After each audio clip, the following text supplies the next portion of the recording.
Praise God. Good morning po sa bawat isa sa atin. Have you been blessed by the Lord this whole week? Tayo po ba ay talagang nakaranas ng kapangyarihan ng Diyos sa buong linggong ito? Natunay na ang Diyos ay napakabuti sa ating lahat. He has given us the strength. He has given us the time, the opportunity, na patuloy na siya ay sambahin sapagkat napakabuti ng Panginoon sa buhay ng bawat isa sa atin. Okay? Patuloy po tayong pagpalain ng Panginoon. We will discuss about glorious unity in the house of the Lord. Napakalaga po ang tunay na pagkakaisa sa tahanan ng Panginoon. Sapagkat alam po natin na tunay na ang Diyos ay kumakatagpo sa bawat isa sa mga churches ngayon sapagkat there is only one attack of the enemy na inilalagay sa mga iglesia, disunity. Kapag ang church ay na-disunite o talagang hindi nagkaroon ng harmony, the church will be destroyed. Kaya nga, ang kaaway ay gagawa ng paraan para i-disunite ang mga churches ngayon, the body of Christ. Kaya kung titingnan po natin, parallelism.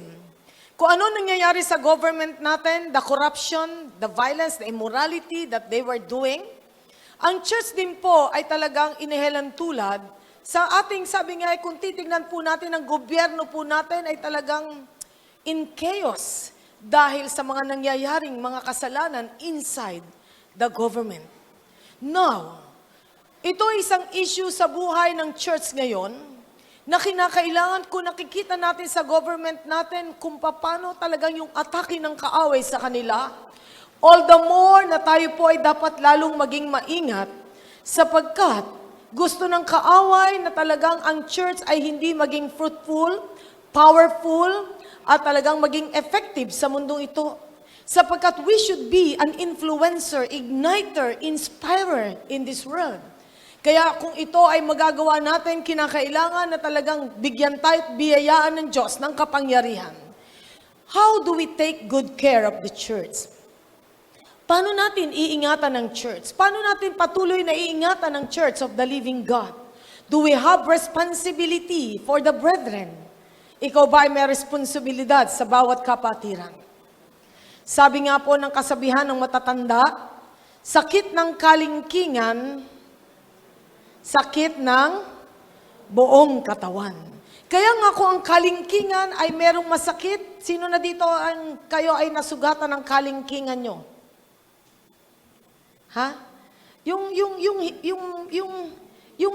isang daliri. Di ba kalingkingan? Yung isang daliri ng inyong mga paa nasugatan. Lahat ba ng buong katawan nyo'y umiinda? Iniinda ba nating lahat? Yes. Kasi every part of your being ay talagang connected to each and every part of your body. Kaya nga, one part that is hurting, the whole body will hurt. Yun po ang ibig sabihin nun. Kaya nga po, kung ito ay napakahalaga sa buhay natin, bawat bahagi ng buhay ng ating katawan, kinakailangan we will give equal importance to each and every part of the body of Christ. Bawat bahagi ng katawan ni Kristo ay bigyan natin ng importansya sapagkat God has so much concern for the whole body of Christ. Na ito ay isang issue sa buhay ng mga iglesia ngayon sapagkat tayo po ay talagang katawan ni Kristo and He is the head and we are the body of Christ. He wants to see everyone is well. Pakikamusta mo nga yung katabi mo ngayon na kahit matagal mo nang kasama, kamusta ka na ba? Are you well? Ikaw ba'y maayos ngayon? Ha? Sapagkat alam po natin, kinakailangan makamusta po natin ang mga kapatid natin kung sila ay talagang okay sapagkat God has desperate concern and desirous that every church will live in unity, na magkaisa ang iglesia as the triune God is one. Iisa sila. Kaya nga, the church is the place where God wants you to fulfill your destiny, your dreams, na talagang magamit ka. Sapagkat ang pinaka-effective na tao sa buong mundo, ayun talagang nasa puso mo ang ingatan ang body of Christ. This is the expression of genuine love, na ito ay kailangan maranasan nating lahat sapagkat the Lord gusto niyang ma-restore ang unity talaga sa puso ng tao. Sapagkat, naalala niyo sa Genesis chapter 1:28, He commanded Adam and Eve, go and replenish the earth. Go and multiply. No. Hindi na ito ang ibig sabihin, the multiplication, na magpaparami ng tao sa mundo, super dami na po tayo. Pero ang pinaka nito is spiritual multiplication. We can multiply. If the church is united, normally, we will multiply. If the church is divided, normally, we will subtract. Yun lang po, ang mathematics ng God. Hindi tayo magmumultiply, kundi magsasubtract tayo. Kaya nga, napakalaga sa buhay ng iglesia na tayo po ay tunay na maging fruitful, ma-fulfill natin ang assigned destiny natin as one body of Christ. Men should become totally united and sold out to God's goal. Kinakailangan sold out tayo sa goal ng Panginoon sapagkat unity has a vital role, especially in the body of Christ. The church is God's venue to manifest His awesome power. Venue ito ng Panginoon to manifest His awesome power. All we need to do is to express and, sabi nga, exercise our love. And surely, God will move in the church. Kapag nagiging expressive tayo sa love, ina-exercise natin ang love, alam po ba nyo, ang church ay talagang, ito ay mapapagpala ng todo. Let's open our Bible sa 1 Corinthians chapter 12. 1 Corinthians chapter 12. 1 Corinthians chapter 12. Okay, verses 12 hanggang 31. Tayo pong lahat ay tumayo as a respect to the Word of God. Sabay-sabay po natin basahin ito, 12 to 31, as the Lord will bless our hearts. Let's read. The body is a unit, though it is made up of many parts, and though all its parts are many, they form one body. So it is with Christ. Sabay-sabay po natin babasahin in unison, ha? Okay. For we were all baptized by one Spirit into one body, whether Jews or Greeks, slave or free, and we were all given the one Spirit to drink. Now the body is not made up of one part, but of many. If the foot should say, because I am not a hand, I do not belong to the body, it would not for that reason cease to be part of the body. And if the ear should say, because I am not an eye, I do not belong to the body, it would not for that reason cease to be part of the body. If the whole body were an eye, where would be the sense of hearing be? If the whole body were an ear, where would be the sense of smell be? But in fact, God has arranged the parts in the body, every one of them just as He wanted them to be. If they were all one part, where would the body be? As it is, there are many parts, but one body. The eyes cannot say to the hand, I do not need you. And the head cannot say to the feet, I don't need you. On the contrary, those parts of the body that seem to be weaker are indispensable. And the parts that we think are less honorable, we treat with special honor. And the parts that are unpresentable are treated with special modesty. While our presentable body needs no special treatment, but God has combined the members of the body and has given greater honor to the parts that lack it, so that there should be no division in the body, but that its parts should have equal concern for each other. If one part suffers, every part suffers with it. If one part is honored, every part rejoices with it. Now you are the body of Christ, and each one of you is part of it. And in the church, God has appointed first of all apostles, second prophets, third teacher, then workers of miracles. Also those having gifts of healing, those able to help others, those with gifts of administration, and those speaking in different kinds of tongues. Are all apostles? Are all prophets? Are all teachers? Do all work miracles? Do all have gifts of healing? Do all speak in tongues? Do all interpret? But eagerly desire the greater gifts. Love. Okay. Mukhang iba yung part sa akin. And now, oh yes, kasama pala. And now, I will, again, 30, let's read together, 31. But eagerly desire the greater gifts, and now I will show you the most excellent way. Tuloy po natin. And that is love. Okay, dyan po ay sinabi love. Okay, tayo pong lahat ay umupo. Na dito po makikita natin na napakalaga ng pagkakaisa sa body of Jesus, sapagkat He is the head and we are the body of Christ. Si Paul ay kinumpare niya ang katawan ni Kristo sa human body. Sa katawan na ito, each part has a specific function that is necessary to the body as a whole. Kahit ang ating mga kuko ay may gamit ito. Imagine nyo kung wala kang kuko, pag dumadampot ka, masasaktan ka. Kung ikaw ay walang kilay, pag ikaw ay pinapawisan, dire-diretso sa mata mo. Kaya nga, talaga naman hindi dinisign ng Panginoon patastas ang kilay at lagyan ng eyebrow, nalagyan na lang ng tattoo, sapagkat kailangan ay talagang may gamit po yan. Kaya nga hindi rin dinisign ng Panginoon na tayo po ay talagang sabihin natin ay talagang ang bawat bahagi ay hindi natin bibigyan ng pansin, sapagkat lahat po ng bahagi ng katawan mo at katawan ko ay talagang may gamit po ito. Kaya nga ikinumpara ang body ng isang tao sa church na kung saan the body of Christ. Sapagkat ang bawat isa sa ating mga bahagi ay may purpose. Kung halimbawa ikaw ay nagugutom, ang iyong bituka ay nagugutom, at sabihin sa iyo ng iyong bituka, gutom na ako, at sasabihin naman ni kamay, ayoko kitang subuan. Sa palagay nyo, kamusta ka na kung ayaw ni kamay sumubo sa iyo? O sabihin ni paa, lalo naman ayokong pumunta sa kusina, hindi kita dadaling dun.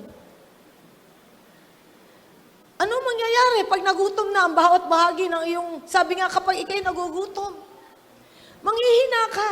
Sino ngayon ang nagugutom dito? Kaya nga dyan natin makikita na napakalaga ng bawat bahagi ng buhay nating lahat. Each part ay may different purpose. At yung mga differences na ito, they must work together. Dapat magtrabaho ng sabay for the common good. Christians must avoid two common errors. Ano ang mga magpagkakamali ng mga Kristiyano? Two common errors ng mga Kristiyano. One, being proud of their abilities. May mga tao, kahit quote-unquote Christian, proud sa mga abilities.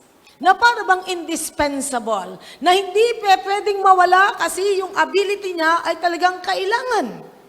Pero tandaan po natin, though, sabi nga gano'n, mahalaga tayo, bawat isa, pero hindi ibig sabihin indispensable tayo. Kinakailangan makita natin na all the more ginagamit tayo ng Panginoon, dapat tayo nagpapakumbaba sa harapan ng Diyos.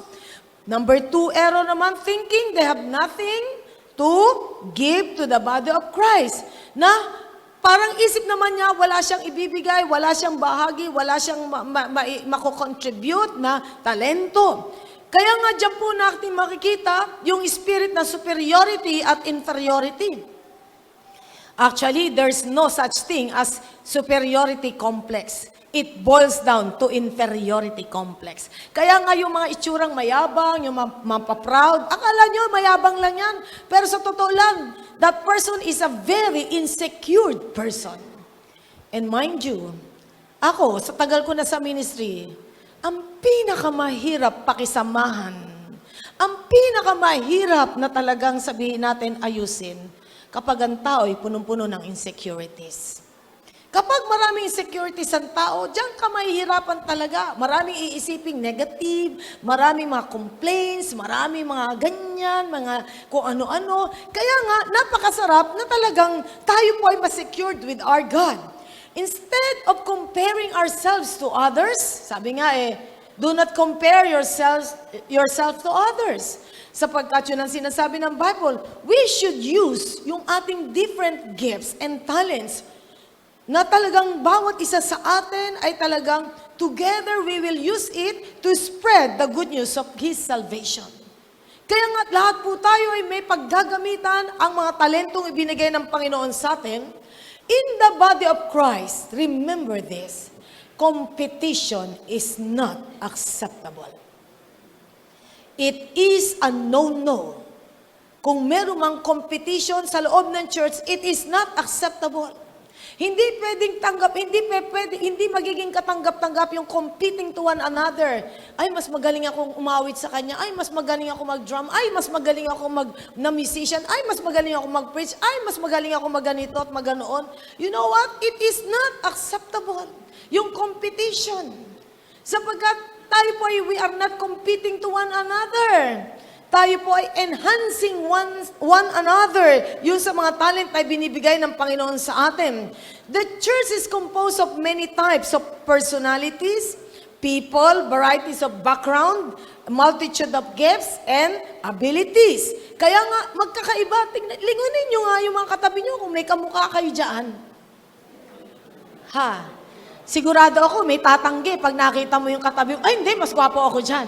Mas maganda ako dyan. Okay, di ba? Kaya nga dyan natin makikita, in the body of Christ, talagang tayo po ay hindi created to compete to one another. Sapagkat yung mga differences natin in character, in personalities, in background, yung pagpapalaki sa atin, many times, it will build up division inside the church. Kasi iba't iba ang likes and dislikes natin. Kaya nga minsan sa mag-asawa, minsan sinaing lang ay pwedeng mag-away. Bakit? Gusto ng babae, talagang sabi nga yung kanin ay talagang malambot, malata, gusto ng lalaki, yung kanin ay matigas. Kaya nga sabi ko, kapag kanon ang problema ng mag-asawa, itagilid nyo yung inyong kaldero pag maiinin na. Para isa mas luto, yung isa hilaw. Di ba? Ganun lang yun Kaya nga dyan natin makikita na napakalaga sa atin with these multitudes of character, personalities, abilities natin, ay kinakailangan kahit magkakaiba tayo, we can be one in Christ. Ito po ang naging problema ng Church of Corinth. Malaking problema ito ng Church of Corinth. For 1.5 years, ito in-establish ni Paul. At nung time na siya wala na, merong nalaman si Paul na nagiging problema sa Corinto ang division. Walang unity. Kaya nga si Paul ay sumulat sa kanila, at ito ay isang church, kung titignan mo, very talented church. Kaya nga dito sinulat yung 1 Corinthians 12. They have all these gifts. Talented sila, pero with all the talents na meron sila, merong malaking kulang sa church na ito. It's not the gifts that they were lacking. You know what? Kung anong kulang? Love. Walang pag-ibig. Alam nyo, napakalaga ng pag-ibig sa loob ng church. If we have love for one another, though yung person sitting beside you is not acceptable to you, you can truly accept him with all the weaknesses na meron yan. Kasi sa totoo lang, sa anak ba, kung may anak kayo, pare-pareho ba ang itsura niya mga anak nyo? Pare-pareho ba ugali niyan? Pare-pareho ba gusto niyan? Di ba? Merong variation ng karakter. Sa 10 daliri nyo, sa 5 daliri, pare-pareho ba yan? O merong differences? Magkakaiba. Kaya nga dyan natin makikita na ito ay isang bagay na kinakailangan makita po natin na dapat po talaga magkaisa ang church sapagkat there is power in unity. Kaya nga doon sa Tower of Babel, nung time na nagkaisa sila, let us build a tower para we will give, sabi nga talagang we will build our name. Anong ginawa ng Panginoon?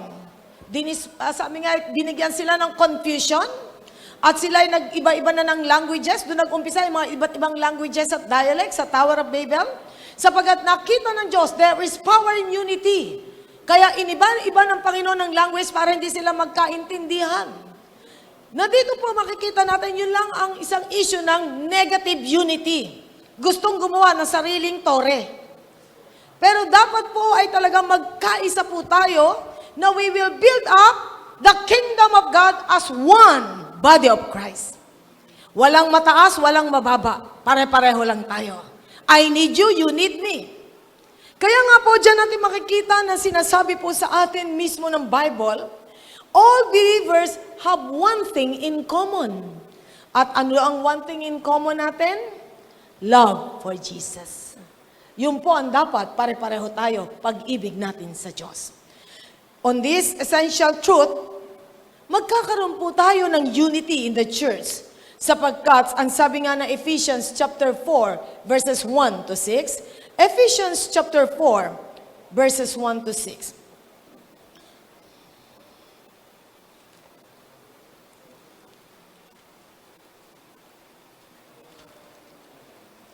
Okay, pakibasa, Ephesians chapter 4, verses 1 to 6. Let's read together. Okay, let's read together.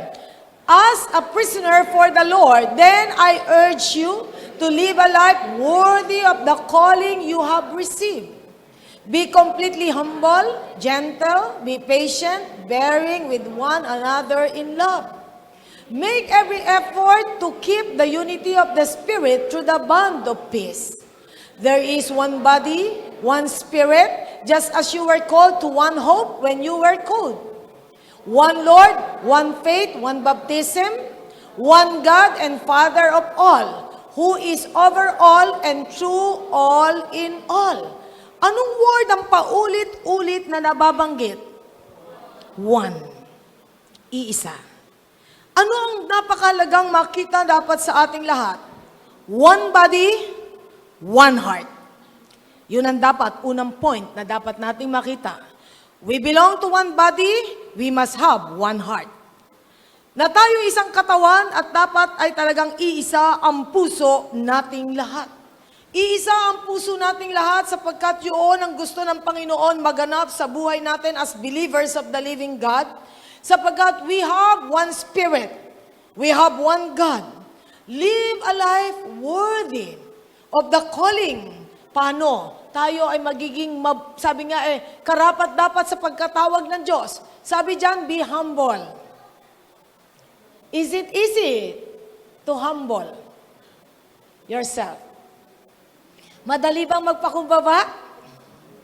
Alin ang mas madaling gawin? Magpakahambog o magpakahumble? Ha? Look at your neighbor. Is he humble o hambog?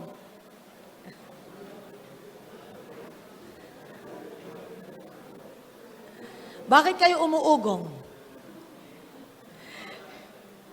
Sino po dito masasabi mo sometimes you are humble? And sometimes you are hambog. Okay. Lahat tayo siguro ay may issue ng, sabi nga ng mga bagay nito, na minsan ay humble, minsan hambog. Yun na lang salitang sorry talagang bihira nakakapagsabi ng sorry Is it true? Yung salitang sorry, very unpopular minsan yan. Basta sanay ako, ikaw mag-sorry. Huwag ako ang iintayin mong mag-sorry. It's not my personality. Di ba? Sa mag-asawa na lang, sino ang mas madalas mag-sorry? Babae o lalaki? Ano? Sino? Sino? Oh, sino ang mas madalas mag-sorry? Babae o lalaki?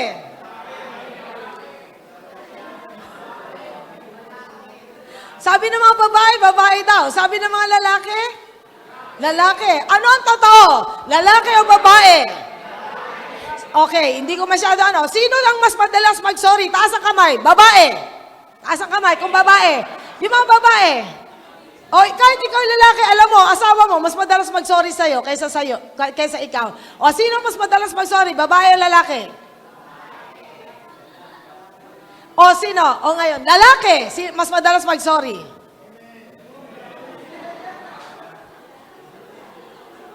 Totoo kaya yun? Parang pinagdududahan ko eh. Ano na? Okay, sa anak. Sino ang mas madalas mag-sorry? Magulang o anak? Sino?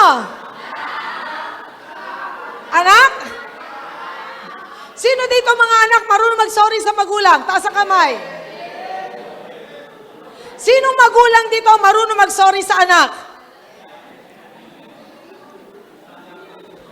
Okay. Diyan natin makikita na talaga ang salitang sorry is not for the elderly, for the young people, for the rich or the poor. Sabi nga, all levels ay dapat matutunan mag-sorry. Di ba? Sapagkat normal talaga na magkamali. Nandito po makikita natin na talagang ang sabi nga, so that we can be one, there must be humility, pagpapakumbaba, gentleness. Maging gentle. You know what? What will destroy unity? Rudeness. Yung pagiging rude, magaspang. Na minsan tayo ay hindi natin napapansin, we are rude in our action, in our word, rude. Napakamisan hindi natin napapansin, medyo magaspang ang ating attitude. Mga kapatid, minsan tayong gobyerno eh. Naghihiring kay Dilima, I can see the congressmen, the representative, they were so rude. Very unbecoming ang attitude nila. Sabi ko nga, grabe itong mga taong ito, naturingan pang mga abogado. Naturingan nasa position. But they were so, the word, bastos. Kaya nga dyan natin makikita na napakalaga sa buhay ng tao, hindi pinag-uusapan ang pinag-aralan dito. Pinag-uusapan the heart na meron tayong gentleness. Yung gentleness ay napakasimpleng salita. Ilang letra lang itong gentleness, 6, pero mahirap gawin. Be patient. Pasensyoso. Sino dito ang pasensyoso? Wala. Sino dito ang hindi pasensyoso? At least naging honest. Diyan natin makikita, sabi nga, understanding, maunawain. Ako na lang ba lagi uunawa? Yan ang mga pang teleserye. Ako na lang ba lagi ang uunawa? Ako na lang ba lagi ang iintindi? Di ba mga pang teleserye yan eh? Peaceful. Yung talagang peace-loving person. Kung nandito lang sa atin, 1, 2, 3, 4, 5, alam nyo, 5 katangian, humility, gentleness, patient, understanding, peace-loving. Wala pong pamilya mag-aaway, wala pong church na mag-aaway, walang sa Senado na mag-aaway, wala sa Kongreso mag-aaway. Sapagkat yan po ay mahalaga sa buhay natin. Ito po ay isang issue sa buhay natin. Lahat tayo tinetrain. Sino po dito ang may kahinaan sa 5 iyan? Taas nga ang kamay na may kahinaan sa 5 iyan. Ang hindi umamin. Pakisabi mo, mayabang. Sapagkat yun po ang katotohanan. The more na ina-accept mo yung pagkakamali mo, the more na pinapakita mo you are willing na talagang aminin, talagang may kahinaan ka. Walang perfecto dito. People are watching your life. Tayo po ay talagang pinagmamasdan ng tao, ang ating mga buhay, the loved ones natin, tinitingnan tayo. How you deal with people, with the situation, with the events sa buhay nating lahat. Tinitingnan tayo how we deal with people, with the situation and events. Kaya nga po tayo po ay pwedeng maka-discourage at maka-encourage. Pwede tayo maging stepping stone o maging stumbling block with our attitude. Ito po ay malaking issue sa mundo natin ngayon. We need this kind of people to create unity in the atmosphere. And church, kung ang ating mga government people ay talagang dismantled, disunited na, ngayon ang kailangan na ang church ay makita ang ganitong attitude. Sapagkat kung ano nangyayari sa government, yung din po ang nangyari sa mga personalidad sa loob ng church. Kaya nga kinakailangan makita natin ang sarili, not na tayo po ay magtuturo, kundi, Lord, forgive me kung meron akong ganitong attitude. Ito po'y mahalaga. Can they see Christ in us? Makikita kaya nila si Kristo sa puso nating lahat. There is only one body. Unity does not just happen. Ang pagkakaisa ay hindi basta lang dumadating. Ito ay talagang binubuo mo, dinedevelop mo, hanggang ito ay maging buhay na nating lahat. We have to work at it. Kinakailang pagtrabahuhan natin ito. Oftentimes, yung mga differences ng tao can lead to division. Walang taong pareho. Kahit kambal pa yan, magkaibang magkaiba. Walang taong pareho. Kaya nga po dyan natin makikita na talaga yung differences natin ay pinaka-acid test ng ating differences ay kapag tayo po ay talagang nakikita na natin yung mga ayaw natin sa kapwa natin. Okay? Sa inyo mag-asawa, may inaayawan ba kayo sa isa't isa? Sige lang, amin lang kayo, hindi man kayo mag-aaway pag-uwi eh. Meron ba kayo inaayawan sa isa't isa? Mga lalaki, may inaayawan ba kayo sa asawa nyo, mga personalidad? Uy, ayaw umamin. O mga babae, meron ba kayo inaayawan sa asawa nyo? Ha? Meron? Meron. Di ba? Bakit? Imperfect yan eh. Kaya nga, dito makikita natin yung imperfection natin, pero sabi nga totoo ba yun? Opposite attracts? Yung magka-opposite, nag-attract to each other? Ha? Nag-attract by opposite? Yes. Kasi di ba, pansin niyo minsan yung lalaki tahimik, yung babae maingay. Di ba? O yung babae maingay, at babae tahimik, yung lalaki maingay. Di ba nag-attract yan sa isa't isa? Kaya nga, tingnan niyo yung beauty ng love Kasi nga, hindi kayo parehong-pareho imagine nyo kung parehong-pareho kayo, siguro nakakasawa na yung buhay nyo. Monotonous. Walang challenge. Diba? Kaya nga dyan natin makikita na napakalaga sa buhay po natin na tayong lahat ay talagang mag-unite tayo kahit magkakaiba ang ating mga personalidad. Always, we should protect and preserve unity. Instead of concentrating on what divides us, we have to concentrate what would unite us. Ano mag-unite sa atin? Napakasarap bang pagmasdan pag nagkakaisa ang church? Masarap bang pagmasdan pag nagkakaisa ang barkadahan? Masarap. Ba't parang ang lakas ng barkadahan kaysa... Sa church, amen. Pag barkadahan, amen. Okay. Masarap bang pagmasdan pag nagkakaisa ang pamilya? Amen. Yes. Kaya nga, dahil may kapangyarihan ang pagkakaisa. May kapangyarihan yan. Kaya nga, we should always protect and preserve unity. Na kung saan tayo pong lahat, we are one body, we receive one, sabi nga, we are one body, we receive one spirit, one hope, one Lord, ang ating tinanggap, one faith, one baptism, one God. Ang sabi diyan sa Corinthians chapter 12 verse 4, there are different kinds of gifts, but the same Spirit. There are different kinds of service, but the same Lord. There are different kinds of working, but the same God works all of them in all men. Ibig sabihin talagang gusto ng Panginoon yung pagkakaisa nating lahat, sapagkat yun ang design ng God for all of us. Have you learned to appreciate people who are different from you? Na-appreciate mo ba yung people different from you? Ha? Yung ang layo, paano kayo nagkasundo, magkaiba kayo? Di ba? Alam nyo, dyan papasok yung pag-ibamahal na-appreciate. Have you learned to accept yung kanyang difference sa iyo? Okay? And have you learned to apply? Sabi nga, the advice of the Bible for us so that unity will be maintained. Dapat ma-apply po natin. Sapagkat napakalaga po na tayong lahat ay turuan ng Panginoon na ma-apply natin ito. Especially, are all churches composed of strong people? Ilang kayang strong sa ratio of 10? Ano?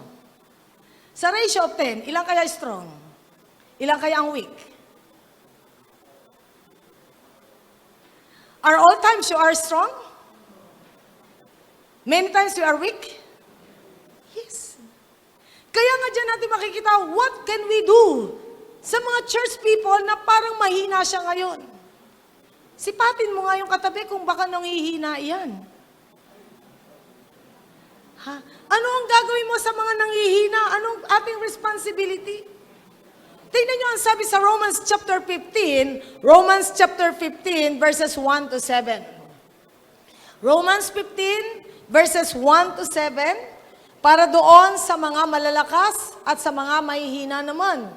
Sabi nga, so sure, there will be season na ikaw ay malakas, pero there will be season na ikaw ay mahina. Ang isang taong mahina, sino ang kailangan niya? Ha? Sino ang kailangan mo pag mahina ka? Yung kalakasan ng kapwa mo.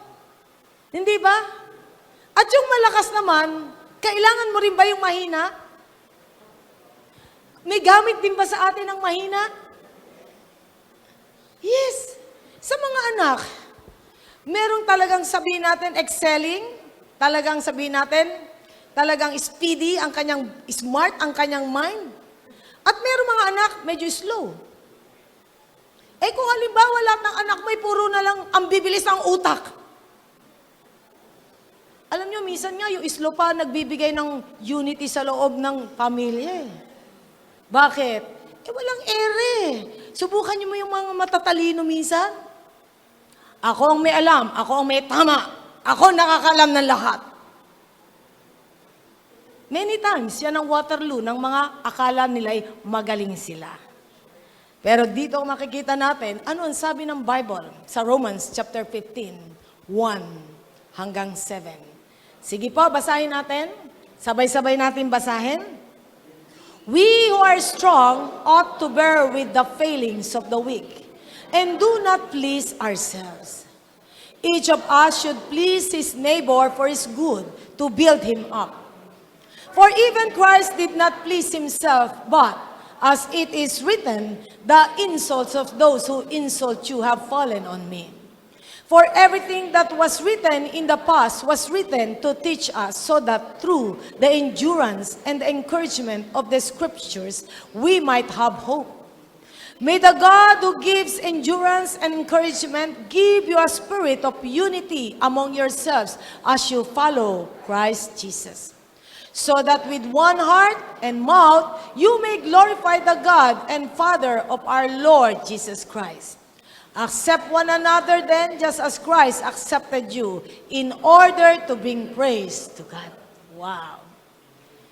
Alam nyo, ang isang bagay na tinuturo ng Biblia sa atin, we who are strong, or you who are strong, ought to bear with the failings of the weak. Na kinakailangan ay talagang tignan mo, sabi nga, kung ikaw tingin mo strong ka, talagang yung mga failings of the weak, pagtsatsagaan mo. Kung paano tayo pinagtsatsagaan din ng Diyos. Kaya nga dito po pinapakita, we should not please ourselves. Sapagkat ang kalaban natin, yung sarili natin. No. Sabi nga po dito, each one should please his neighbor for his good, to build him up. We as a church, titingnan mo kung ano makakatulong sa kapwa mo at i-build up natin siya. I-build up natin ang mga people. For even Christ, si Jesus Christ himself, did not please himself. Yung mga insult of those who insult you have fallen on me. Kapag ikaw ay iniinsulto, ito'y bumabagsak sa Panginoon. Kaya pag pinipintasan mo ang iba, pinipintasan mo ang gumawa dyan. Sino na dito ang naminta sa iba? Kamusta? Kamusta na yung mga pintasero at pintasera? Wala. Wala dito namintas? Sino po dito ang aamin minsan ay namintas ka? Taas nga ang kamay na namintas? Pakisabi mo, uy, taas niyo yung kamay niyo ng mga namintas, ha? Bakit? Ganun ka ba kaganda at kagwapo?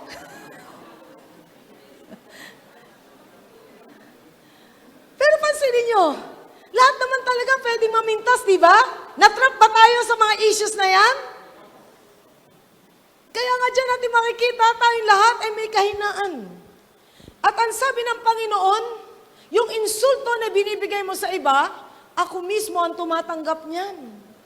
Bakit? Sinong may gawa ng taong yan? Ikaw ba? Sino may gawa sa taong yan? God. Di ba? Kaya nga pag pinipintasan mo ang kapwa mo, sinasabi mo, hindi magaling na creator ang God nating lahat. Kaya nga ang Bible mismo nagsabi, you are fearfully and wonderfully made by God. Yang katabi mo, guwapo yan o maganda yan. Walang kokontra, sabi ng Biblia yan. Di ba? Sabi ng Biblia yan. Biblia mismo ang may sabi niyan. Kaya nga ang sabi dito, for everything that was written in the past was written to teach us so that through endurance and encouragement of the scriptures, we might have hope.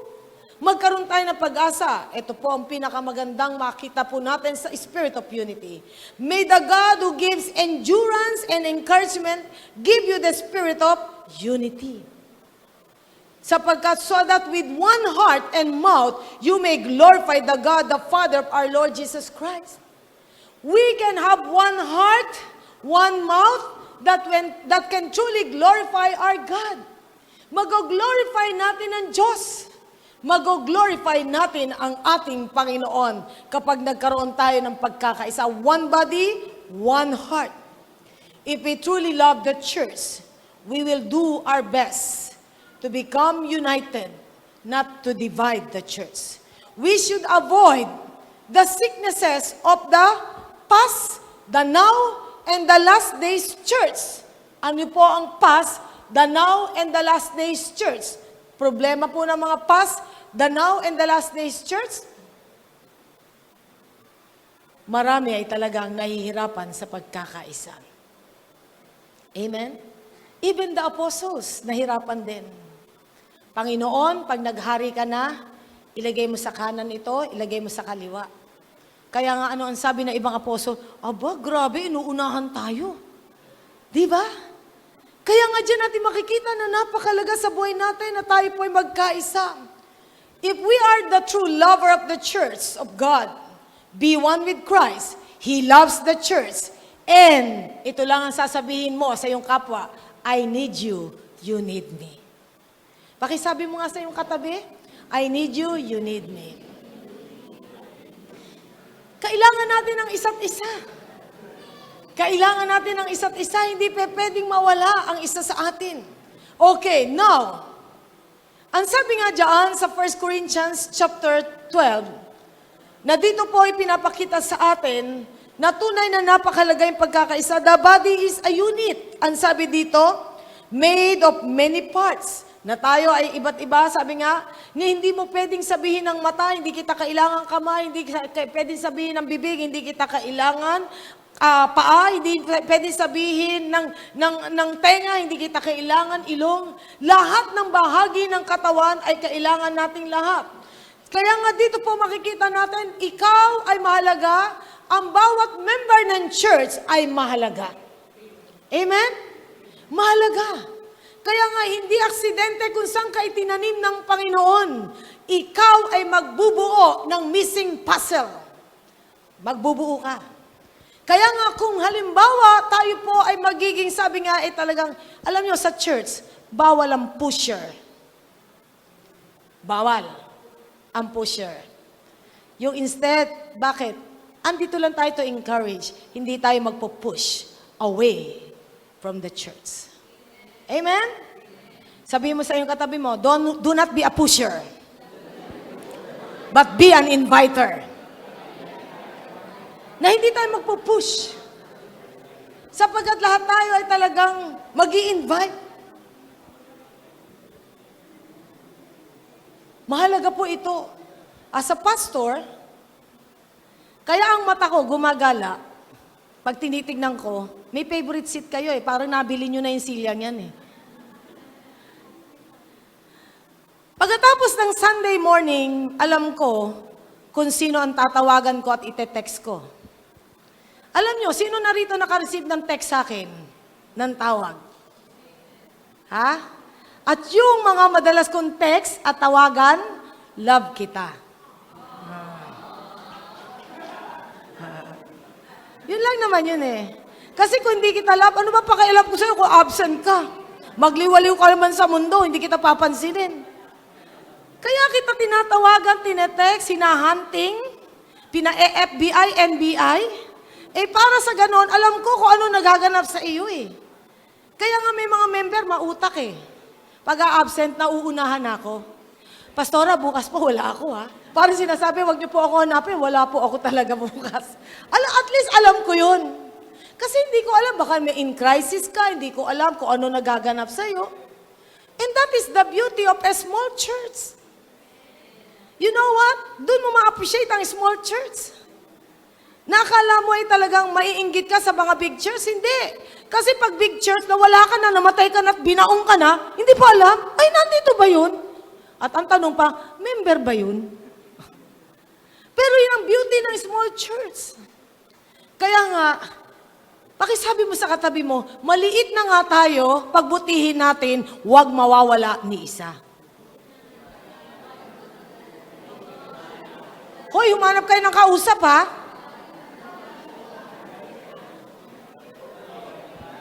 Kaya kinakailangan na talagang makita natin yung attitude natin to one another.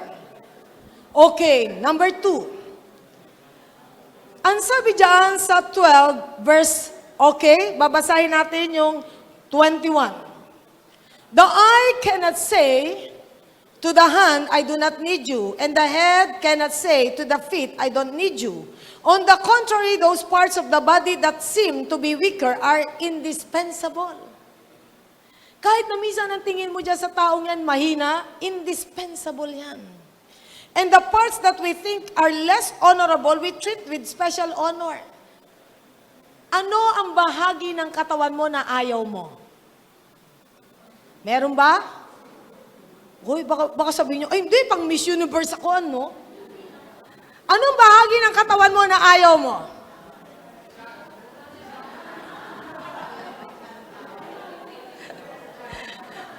Sorry, Kuya Glenn. Kasi nauna kang magbuntis. Kasi sa asawa mo. Okay. Sabi niya, Chan, kayo ba merong inaayawan na bahagi ng katawan nyo? Sino dito may sasabi ng totoo? Huy, taas nyo kamay nyo, yung mga may bahagi ng katawan nyo na ayaw nyo. Sino dito ang may bahagi ng katawan nyo na maraming ayaw nyo? Dalawang kamay. At least wala naman. Part lang ano. Okay, now. Kaya nga ibig sabihin, may mga weak part of your being, weak part of your, sabi nga, itsura, na marami talaga ayaw ng ilong. Di ba? Eh, ang mga Pilipino by nature, tama lang yung ilong eh. Pero talaga halos patangusan ng ilong. Sabi ko nga, nung ako'y nanonood ng hearing, bakit may dalawang congresswomen na parang pareho itsura, parang magkapatid o kambal. Sabi ko, ano ba to? Pero magkaiba apelido eh. Hindi naman sila pareho apelido, hindi sila kambal, pero magkamuka. Now, nung ipinokus, ayun, alam ko na kung bakit.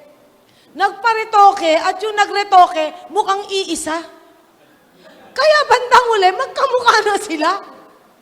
Awan ko ha, napansin niyo may dalawang magkamukha.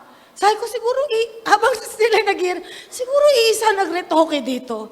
Talagang carbon copy, siguro isa hulmahan na nagraretoke. Kaya nga dyan natin makikita, sabi nga, God loves you as you are. Pakisabi mo sa katabi mo, wala nang reretokehin sa'yo. Ayos ka na. Di ba? Pero sabi nga, in the body of Christ, meron bang dapat retokohin? Ha? Meron bang dapat ayusin sa body of Christ? Ano ang gagawin ng isang tao kung ang kanyang ilong ay problema?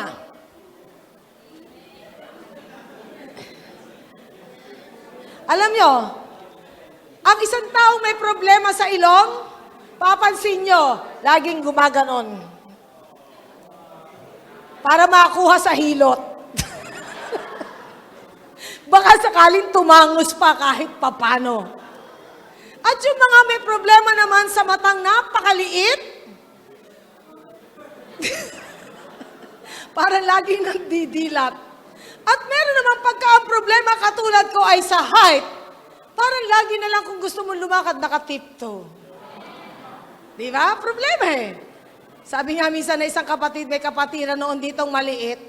Habang lumalakad yung maliit, ay talagang parang nakatipto. Ang sabi niya, kailan kaya lalaki ito?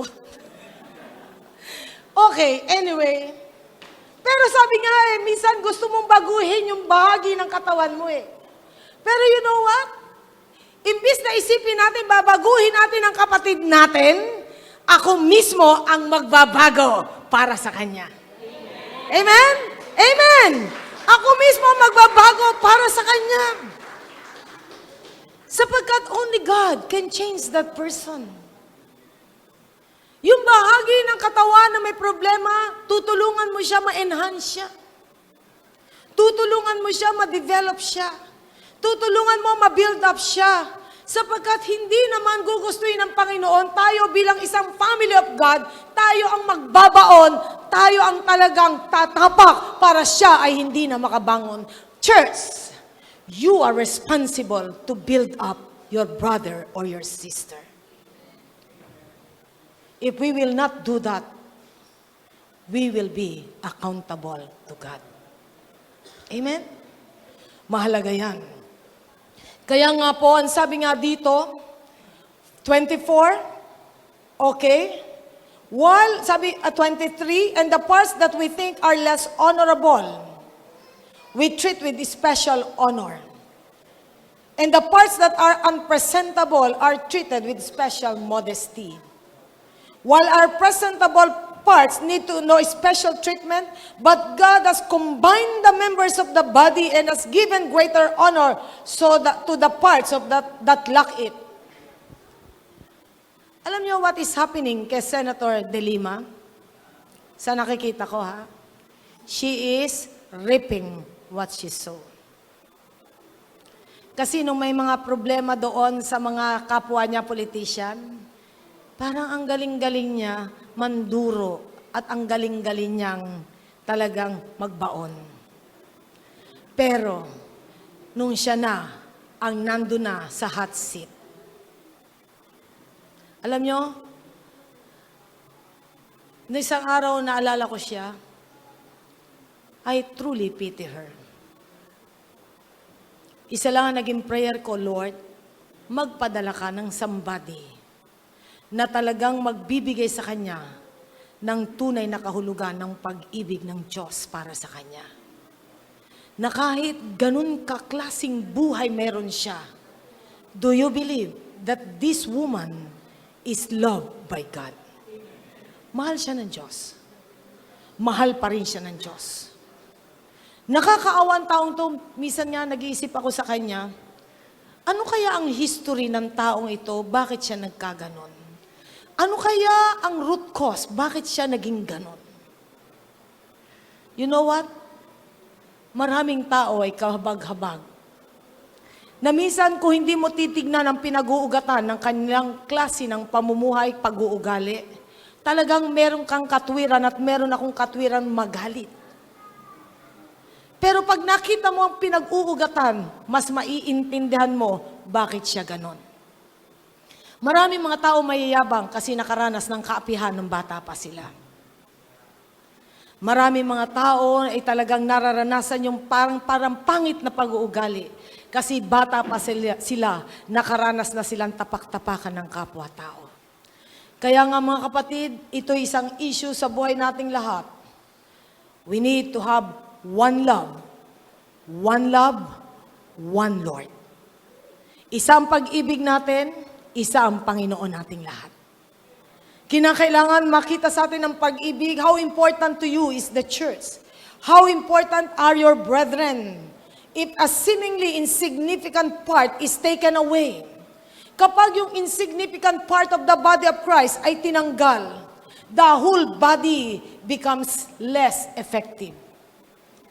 Kapag ang isa sa mga tingin natin ay mahina, the whole body ay hindi ganon mas magiging effective, magiging less effective tayo.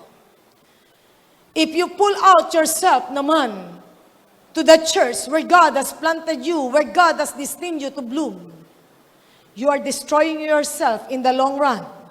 You are removing your protection from heaven and you will suffer. Kaya nga dyan natin makikita, napakabawal ang bunutin mo ang sarili mo kung hindi ka binubunot mismo ng Diyos.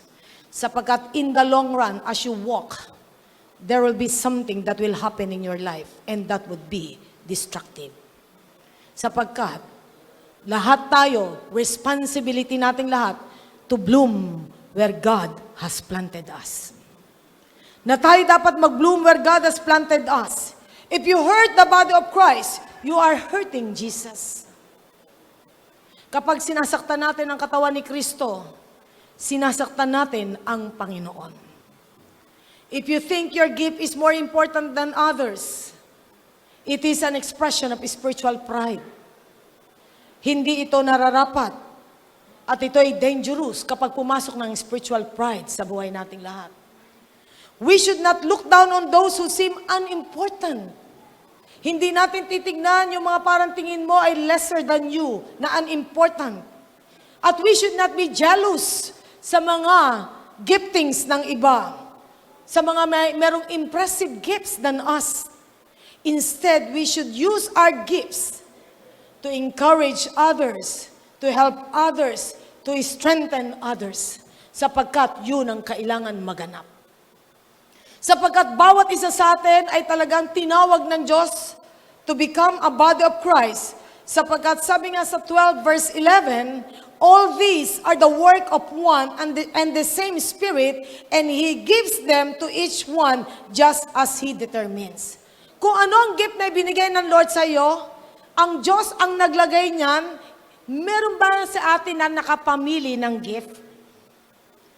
Meron po ba nakapamili ng gift dito? Basta yun ang malengke ng gift sa kingdom of God? Lord, basta gusto ko maging singer ako, ha? Basta Lord, ha? Kasi alam niyo naman, pogi point yan pag maganda boses. Basta Lord, gusto ko maging ganito ako, preacher ako. Kasi alam ko naman, Lord, marami akong sasabihin. Minsan may bagong-bago pa lang sa church, sabi niya sa akin, Pastora, pwede ba ako mag-preach? Bago pa lang. Alam niyo, sinuklian ko ng ngiti. Hindi ko masabi, marami ka pang kaning kakainin. Katulad ng kinain ko nung una, bago ako napunta rito, ang tagal-tagal. At kung pwede lang, ako'y nakiusap. Naalala ko nung nakiusap ako kay Pastor Jerry.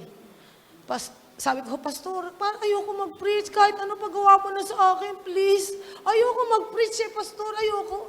Tapos yung mga nandun sa front line, tinanong ko si Daddy Basas, ano ho ba feeling kapag kayo nagpipreach? Nakakatakot. Tinanong ko yung mga iba na nagtumatayo na nakakatakot. Talaga palang nakakatakot. Talaga palang nakakatakot. Kaya bago pa man ako pumanik, takot na ako. Kaya hindi ko malilimutan ang first preaching outline ko sa 1 Samuel chapter 1 Doon ako nag-focus Kaya nga dyan natin makikita na talagang hindi madali Na dyan natin makikita lahat tayo ay talagang binigyan at binayaan ng iba't ibang talento. Binayaan tayo. Kaya nga kung meron kang talento na ibinigay sa iyo, gamitin mo. At kung pinupuri ang iba, huwag sumama ang loob mo. Kasi iba pag pinuri ba? Bakit ganun? Ako yung nag-worship live, hindi ako pinuri. Ba't siya pinuri ng todo? Okay lang yung kapatid. Darating ang panahon mo, panapanahon lang. Di ba? Na minsan, akala mo pagka ikaw hindi pinuri, hindi ka na maayos. Pero don't you know na minsan kaya ibinibigay sa taong yun ng papuri dahil kailangan niya pala yun at that time. At hindi mo naman kailangan. Dahil minsan, matapang ang apog at nga ng iba. Yung mahiyain, kailangan mas purihin. Di ba? Kaya nga, there is no competition inside the church. I have been in the church for so long. At nakita ko ang number 1 Waterloo ng mga manggagawa ng Diyos, competition inside the church. Imagine nyo, kung lahat ng mga worship leader, katulad halimbawa, ng isang, katulad kunwari ni Robin, kung pare-pareho boses nila, pare-pareho style nila, nakakasawa, di ba? Kung lahat ng worship leader, katulad ni Nigel, pare-pareho, pag tumayo si Marvin, Nigel ang nakikita mo. Nakakasawa, di ba? Kung halimbawa lahat ng preacher ay katulad ko, kahit sino ang tumayo, halimbawa si Kuya Randy o si Kuya Ben, hindi ba nakakasawa? Salamat na lamang, magkakaiba tayo. Sabi mo sa katabi mo, hindi ako magsasawang makinig sa'yo.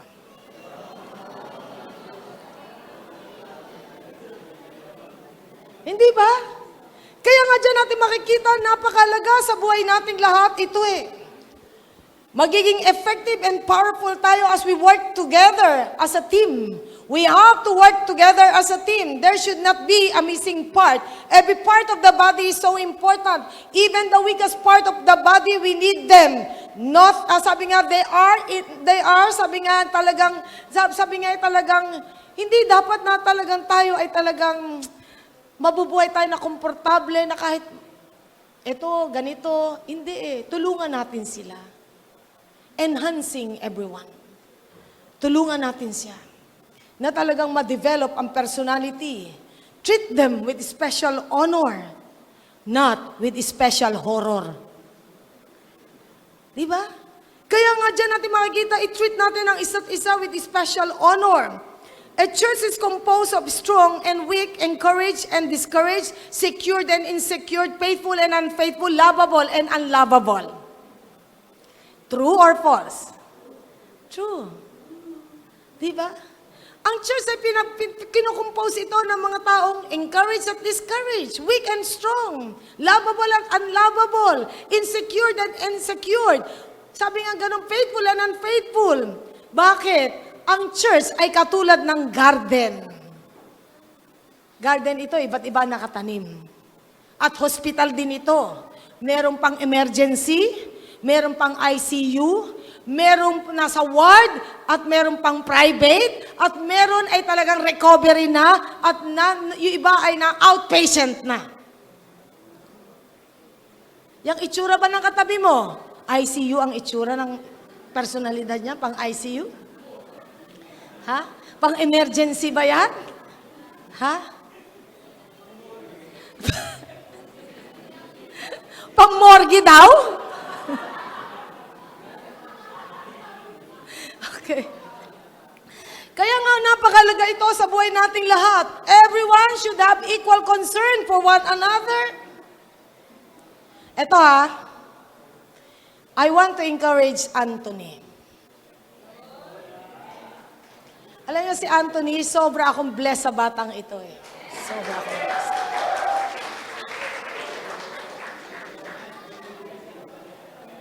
Alam niyo, totoo, sobra akong blessed kay Anthony. Pag nakikita ko si Anthony working, ay ko, kamusta ka na, Anthony? Mabuti po, Pastora, mabuti po. Alam niyo, kahit alam ko pagod siya, makikita mo yung heart niya Pero alam niyo, simple ang ginagawa ni Anthony. Pero napakalaking bagay ang ginagawa na ko-contribute ni Anthony sa church. Kaya nga, praise God, hindi ako magugulat. One time nag-usap kami, anong pangarap mo, Anthony? Nagsabi siya ng mga pangarap niya sa buhay. Naniniwala ako eto sasabihin ko sa inyo kung ano pangarap niya pag natupad na niya. Naniniwala ako, matutupad ang pangarap ni Anthony. Matutupad. You know what?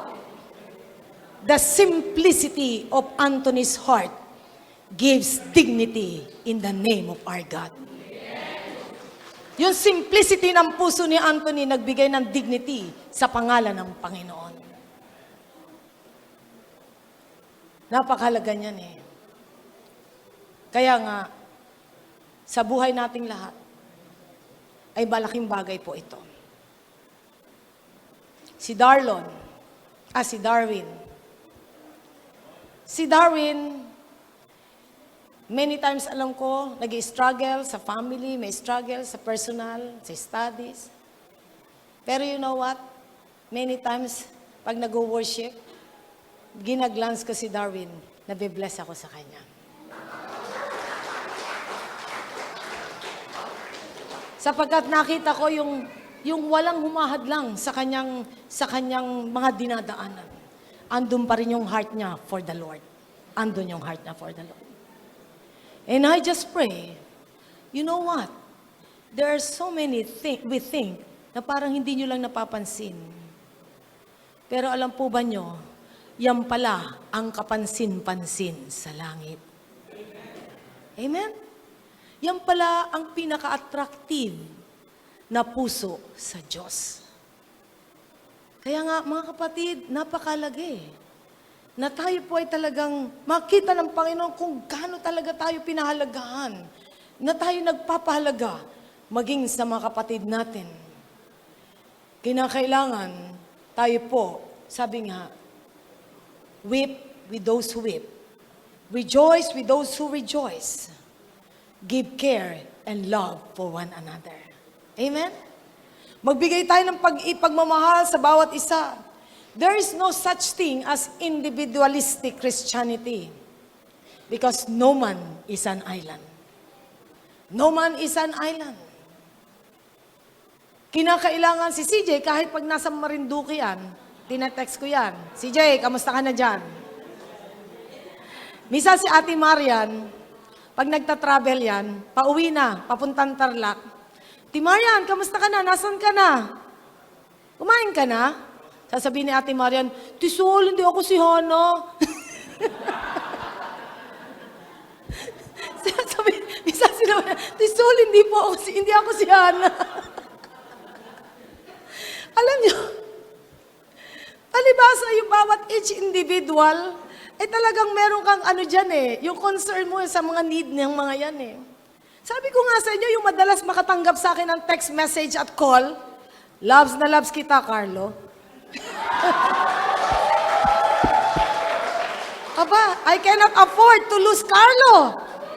And this church cannot afford without Carlo. We need Carlo, di ba? Yes. Namimiss ka namin sobra, Carlo. Kasi bihira ang pogi. Okay, anyway. Kaya nga dyan natin makikita, there is no such thing as individualistic Christianity.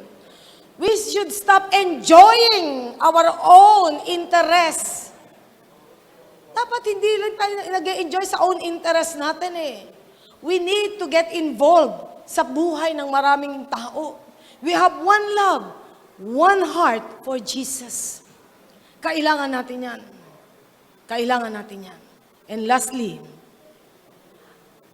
one goal, one God. Isa ang layunin, iisang Diyos nating lahat. Kahit si JB, pag wala yan, sasabihin ko sa mama niya, asan po si JB? Ay, pastora, asa bahay pa po. Okay. Inaabangan ko pagdating ni JB, pag evening service. Sasabihin ko naman kay JB mamaya, JB, asa ng mama mo?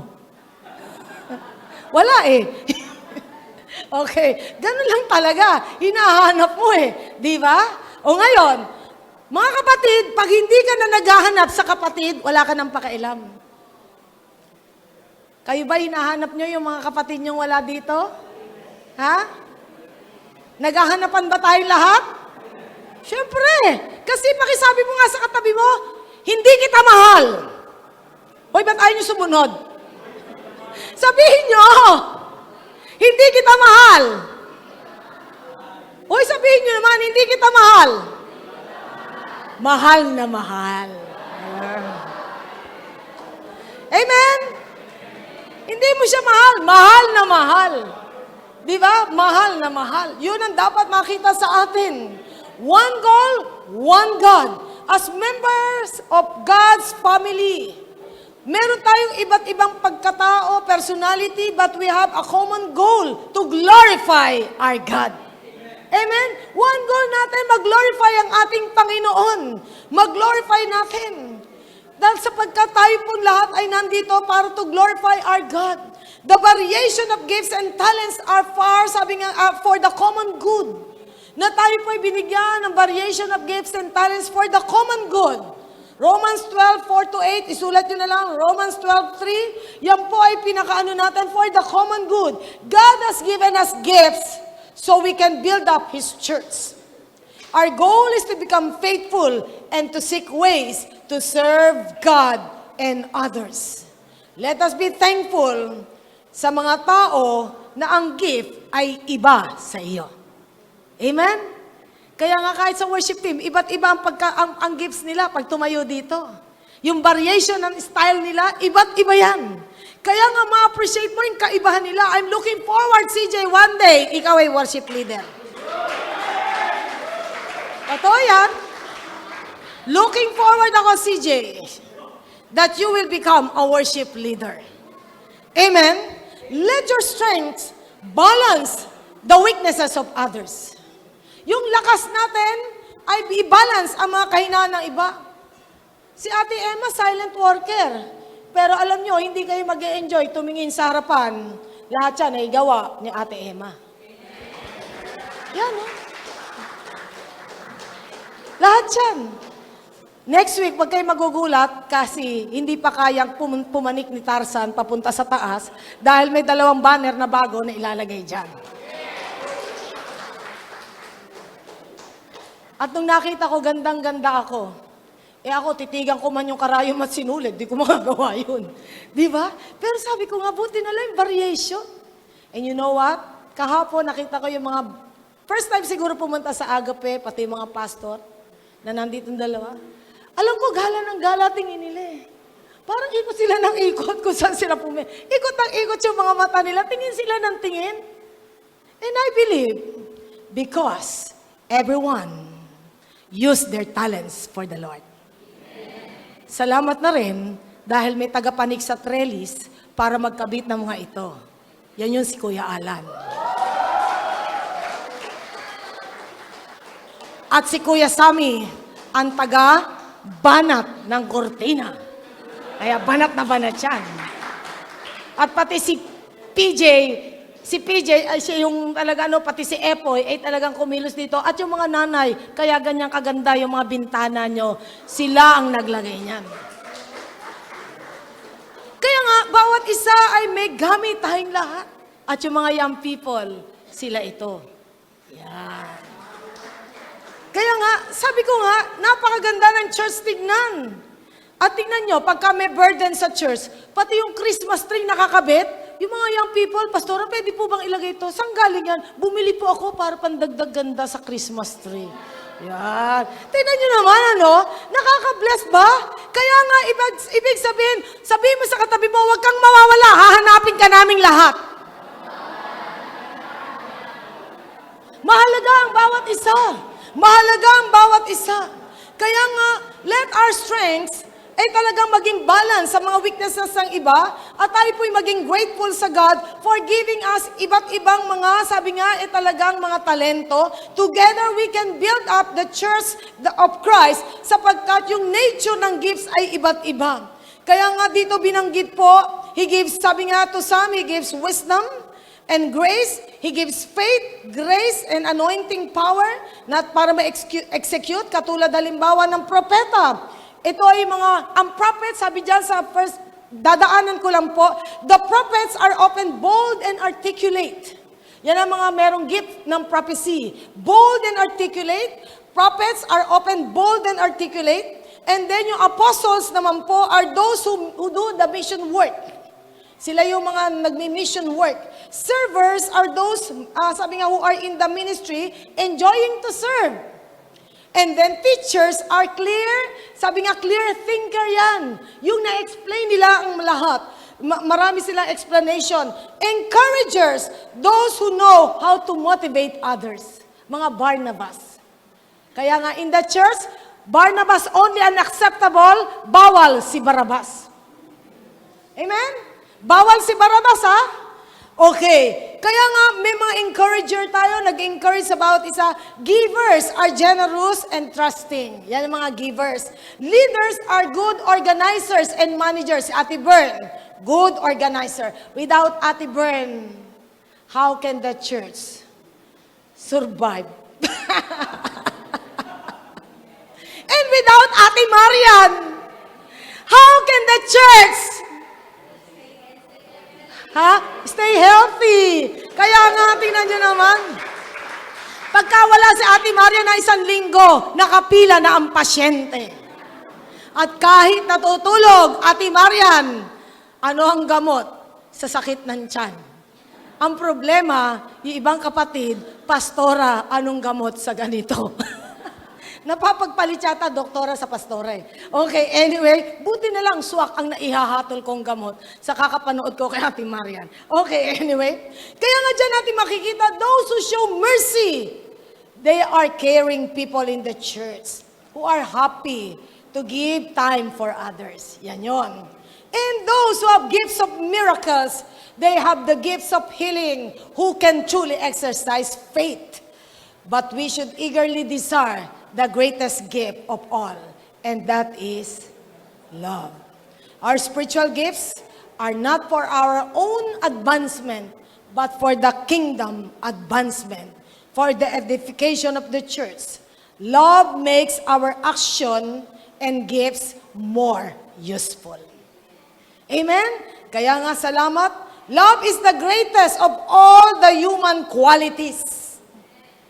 Not the giftings of the talents, but the love. Ayun ang pinaka-greatest of all human qualities. It is an attribute of God. Attribute ng God to. Love involves unselfish service to others. Nagiging unselfish tayo. One body, one heart. One love, one Lord. One goal, one God. We need one another. We need one another. I thank God, sa panahon na mahina si Kuya Raymond, maraming kapatid na talagang, Kuya Raymond, kaya mo yan. At ngayon, si Kuya Raymond andito at malakas. Bumalik ang kagwapuhan. Di ba? Kaya nga, salamat na lamang may kapatid na talagang nandito eh. Na nandito talaga to encourage one another. Halimbawa, isa may sakit at sabihin sa'yo, alam mo kapatid, sa nakikita ko talagang ikaw'y destined mamatay na eh. Alam niyo, sa totoo lang, we need one another.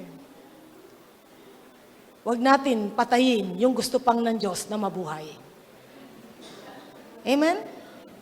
Huwag natin patayin. Pakisabi mo sa katabi mo, huwag mong patayin ang nais ng Diyos na mabuhay pa. Sapagkat we are responsible and accountable for one another.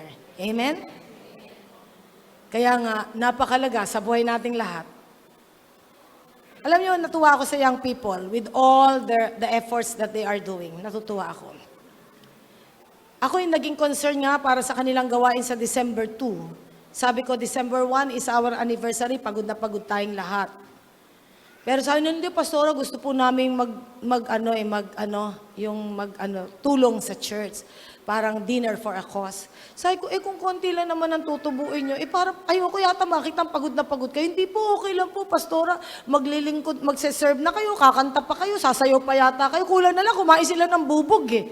Para sila ay talagang kumita ng pera para sa Faith Tower. Pero alam nyo, sabi nila, hindi, Pastora, gusto po namin makakontribute. And this kind of young people, ito yung hindi ako magugulat, na talagang kapag sila ay naging career man and woman of God, ay talaga naman promotion after promotion ang mararanasan nila. Amen? Dahil may pag-ibig sa Diyos. Amen. Is God so good? Pakisabi mo sa katabi mo, huwag kang a-absent, mamimiss ka namin. Tayo po lahat ay tumayo.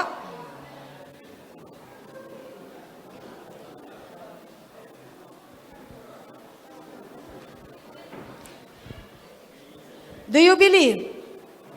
Nakagamit-gamit ang buhay mo for the kingdom of God.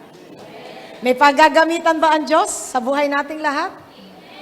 Praise God. Praise God. Ako nga sabi ko, ang isa sa mga bago sa atin, ang Triviana family. Sila. Pero alam nyo, every time we gather together sa bahay ni Kuya Bong at ni Ate Raquel, enjoy kami talaga. Bago kami makapag-Bible study, 1 oras yata kami nagkikwentuhan eh. At talagang buong building yata ni Bong, talagang dahil tawanan kami ng tawanan eh. Alam niyo kung bakit? We miss each other. Di ba? Kaya nga, praise God. We are one body, one Lord, we have one faith, one God, we have one Spirit, we have one, sabi nga, desire for God, na talagang mag-glorify ang God. Na tayong lahat ay patuloy na hawakan ng Diyos. Let's just worship the Lord.